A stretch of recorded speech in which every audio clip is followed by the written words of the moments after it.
और ये पूरा का पूरा एक तरह से आप कह सकते हैं राहुल गांधी के कंधों पर ये बोझ है। रायबरेली की सीट क्या कांग्रेस परिवार, गांधी परिवार के लिए वो बचा कर रख पाएंगे? कई खास मेहमान आज हमारे साथ जुड़ रहे हैं भाई, तो आप सब मेहमानों से भी मेरा ये निवेदन है कि अपनी अपनी बारी का इंतजार करें। लगभग आज मेरे साथ पैनल में 4 और 3 7 लोग हैं। शिवम त्यागी राष्ट्रीय प्रवक्ता बीजेपी के नोएडा से हमारे साथ जुड़ रहे हैं। सुरेंद्र राजपूत प्रवक्ता हमारे साथ जुड़ रहे हैं। कांग्रेस पार्टी के अनुराग भदौरिया प्रवक्ता समाजवादी पार्टी के, मलुक नागर एमपी लोकसभा के जनरल सेक्रेटरी आरएलडी के। 3 खास मेहमान। लेकिन अब यहाँ पर देखिए 8 बजे के शो के लिए लोगों को पहुंचना था, लेकिन अभी से पहुंचना शुरू हो चुका है। तो तालियों के साथ अमेठी की जनता का बहुत बहुत स्वागत, बहुत बहुत स्वागत। यहाँ पर स्टेज पर हमारे साथ है गोविंद सिंह जी प्रवक्ता बीजेपी के, अंशु अवस्थी प्रवक्ता कांग्रेस पार्टी के, डॉक्टर अजीज अहमद खान प्रवक्ता समाजवादी पार्टी के। अरे ताली तो बजा दीजिए इनके लिए भी। तो चलिए चर्चा की शुरुआत करते हैं। सबसे पहले आपके पास आते हुए मिस्टर त्यागी, मतलब अमेठी से लड़े, रायबरेली से लड़े, ऐसे पीछे पड़े हुए आप लोग इतने दिन से। ऐसे लगता है कि अमेठी से नहीं लड़े तो बवाल हो जाएगा, यहां से लड़े तो बवाल हो जाएगा।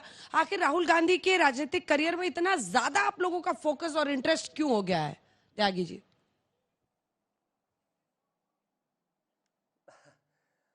अंजना जी, वो इसलिए क्योंकि वो ऑपोजिशन के नेता हैं, 135 साल पुरानी पार्टी के नेता हैं। पूरी पार्टी बस उनका करियर ही बचाने में लगी हुई है। और जिस तरीके से उनके पीछे मेहनत हो रही है, पहले तो वो अपनी अमेठी की सीट पर लड़ते रहे, उनके चाचा जी लड़े, उनके पिताजी लड़े, माताजी लड़ी, वो खुद लड़े। एक बार जनता ने नकार क्या दिया, तुरंत ही भाग गए ना। 5 साल बीच में रहे जनता के और क्षेत्र भी बदल दिया। खैर कोई बात नहीं, लेकिन फिर से एक उम्मीद थी कि चलिए हार जीत तो होती ही रहती है। वो है ना कि गिरते हैं सहसवार ही मैदान जंग में, वो तिफल क्या गिरे जो घुटनों के बल चले। तिफल यानी छोटा बच्चा। ये तो छोटे बच्चों वाली बात हो गई कि 5 साल एक कॉन्स्टिट्यूएंसी ने जिसने 11 बार कांग्रेस को जिताया, उसने आपको 5 साल सत्ता से दूर क्या रखा? आप तो गालियां देने लग गए, आप तो छोड़कर चले गए, आप तो वापस पहुंचे ही नहीं। और अब वापस पहुंचे तो भी रायबरेली लैंड किए। जी लड़े, चाहे रायबरेली चाहे वायनाड, हारेंगे वहां से भी, लेकिन अमेठी की जनता की तरफ से यह सवाल बहुत जायज है। जी थोड़ा छोटा छोटा आज बोलिए, क्योंकि बहुत सारे मेहमान है। थोड़ा अमेठी में भी जो लोकल नेता है उनकी भी आवाज आनी चाहिए, सबको इंटरेस्ट रहेगा सुनने में वो क्या बोलते हैं। सुरेंद्र राजपूत जी आपके पास आते हुए, देखिए किसी का भी जब रिपोर्ट कार्ड लिखा जाता है तो ये लिखा जाएगा कि राहुल गांधी ने गांधी परिवार के लिए अमेठी सीट गंवा दी, चली गई ना वो आपकी चोली से। अब वो रायबरेली से चुनावी मैदान में लड़ रहे हैं। ये तो बीजेपी के हाथ में गोला बारूद थमाने के बराबर है। वो तो हमला करेंगे ही, कहेंगे देखिए स्मृति ईरानी के डर से चले गए रायबरेली चुनाव लड़ने। सुरेंद्र जी, आज की डेट में भारतीय जनता पार्टी के प्रवक्ताओं को भी ना अंजना जी, मोतियाबिंद नहीं मोदियाबिंद हो गया है। जो नरेंद्र मोदी जी ओछी भाषा का इस्तेमाल करते हैं, वही भारतीय जनता पार्टी के प्रवक्ता ओछी भाषा का इस्तेमाल करते हैं। आप एक चीज बताइए हमें कि जिस राहुल गांधी जी को ये डरा हुआ, रणछोड़, ये सारी चीजें कह रहे हैं, उस राहुल गांधी ने 4000 किलोमीटर की यात्रा करके आपकी नाक में दम कर दिया पैदल चल करके, और 7000 किलोमीटर की यात्रा करके उसने नाक में दम किया बस से चल करके। आप एक चीज को देखिए, बहुत स्पष्ट है। हमारी सबसे ज्येष्ठ नेता है श्रीमती सोनिया गांधी जी। जब वो संसदीय राजनीति में लोकसभा की राजनीति से विदा हुई तो हमारी जो सीट है सबसे ज्येष्ठ, वो है रायबरेली की।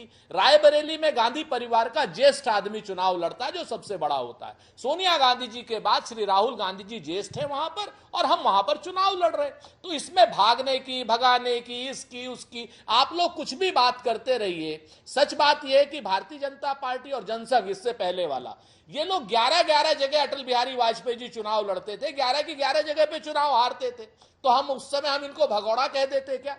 ये बात उचित नहीं है। हमारी अपनी रणनीति है, उस रणनीति में भारतीय जनता पार्टी के लोग फंस गए हैं, और उस फंसे हुए भारतीय जनता पार्टी के लोग आज की डेट में शुद्ध रूप से थेथराई कर रहे हैं।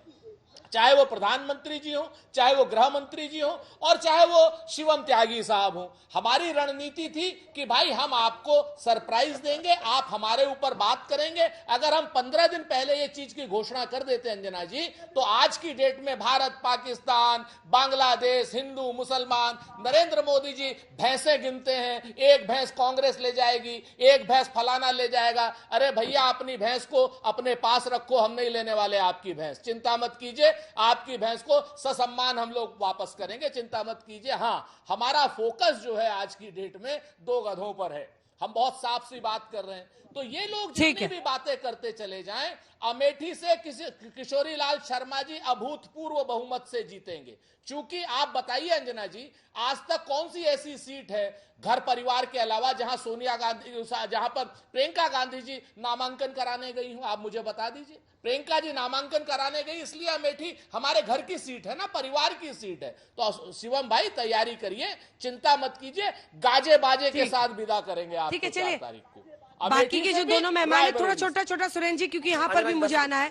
अनुराग भदौरिया जी, अनुराग भदौरिया जी, अनुराग भदौरिया जी नहीं, थोड़ा सा रुक जाइए शिवम जी प्लीज। अनुराग भदौरिया जी, राहुल गांधी अब लड़ रहे हैं यहाँ से जी, रायबरेली से, अमेठी से नहीं। देखिए अंजना जी, कमाल की बात है, सुनिए, कमाल की बात है। कहते हैं ना, बस्ती में तुम खूब सियासत करते हो, बस्ती की आवाज उठाओ तो जाने ना। आपने अभी कहा कि पहले भारतीय जनता पार्टी को रायबरेली में 3% वोट मिलते थे, वो 38% पे पहुंच गए, मतलब जनता ने उनका समर्थन किया। लेकिन क्या उन्होंने जनता की इनकम 38% बढ़ाई? क्या किसान की इनकम तो दोगुनी नहीं कर पाए, जनता की इनकम तो और कम कर दी इन्होंने। जनता ने तो इनको स्वीकारा। इन्होंने जनता के साथ क्या किया? जनता को क्या दी इन्होंने? बेकारी, लाचारी, बेरोजगारी, महंगाई, महिलाओं पे अत्याचार, यही सब दिया ना इन्होंने।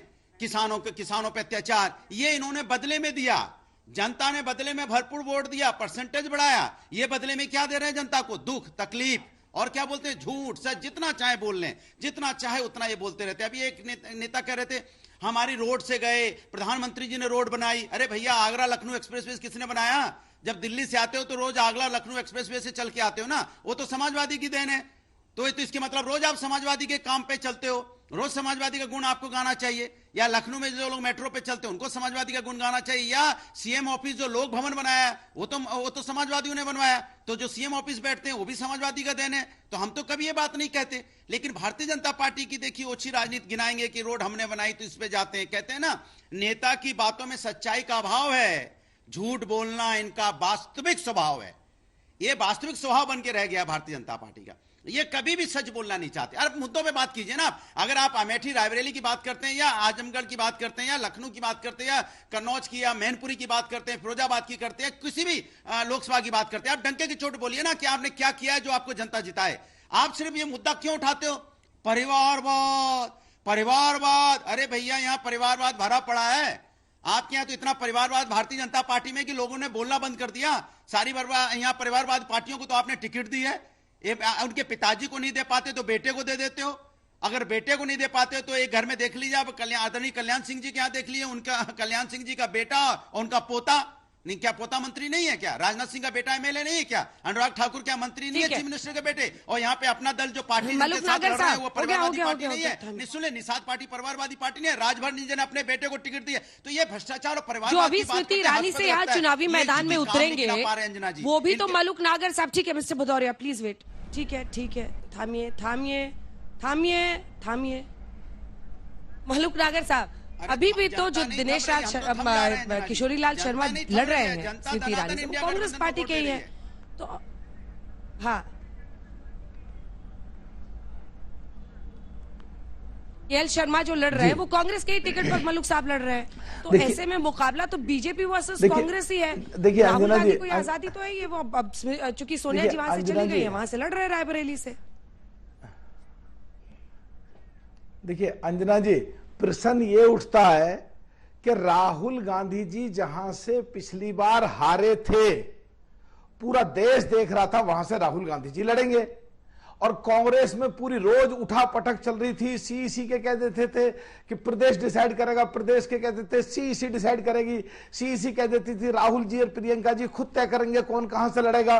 तो अब राहुल जी को मैं इनकी दूसरे लोगों की तरह ये तो कहूंगा नहीं कि भगोड़े हो गए या भाग गए वहां से, पर राहुल गांधी जी रायबरेली शिफ्ट हुए हैं तो एक चीज तो क्लियर हो गई कि उस चीज पे इन्होंने हार मान ली।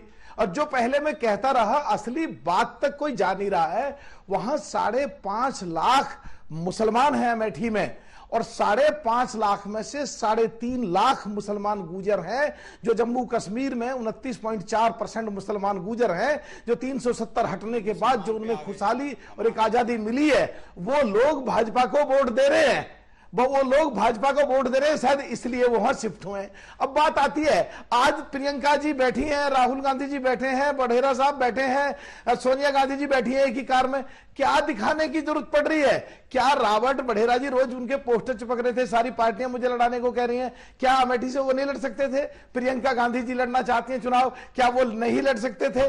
जो परिवारवाद की बात हो रही है, जो कह रहे हैं हमारे साथी कुछ बैठे हुए, 91 लोग बीजेपी ने चिन्हित करे जिनको परिवार दो किसी को भी एक परिवार से नहीं लड़ाया गया, तो अपना अंजना जी ये बिल्कुल क्लियर है कि इससे साफ तस्वीर हो जाती है बिल्कुल उत्तर प्रदेश की।